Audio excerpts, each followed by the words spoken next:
Benson Bubblers have provided a refreshing pit stop to Portlanders for more than a century. My name's Reed. I started working at the Water Bureau in the spring, and since then, every time I pass by one of these Portland landmarks, I feel just a little sense of pride knowing that I work at a place that provides clean drinking water to the public. But not everyone shares that enthusiasm. I don't usually use public fountains, but I'm still just a little bit skeptical. All shined up.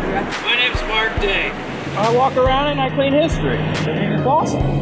Cleaners, gloves, environmentally safe. They don't realize that we cleaned them. That's the main thing.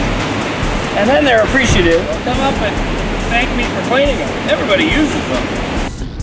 See, you're gonna walk by, you're gonna drink out of that, you know what I mean?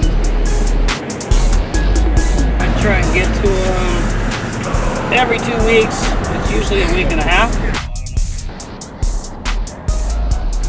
I think I've probably seen Mark. Absolutely. I mean, I didn't know, honestly, that they even got cleaned. I would hate to see them go away. Here, I like that they have it where you can just get a swig of water when you're thirsty. You know, that feels good too. You know, whether it's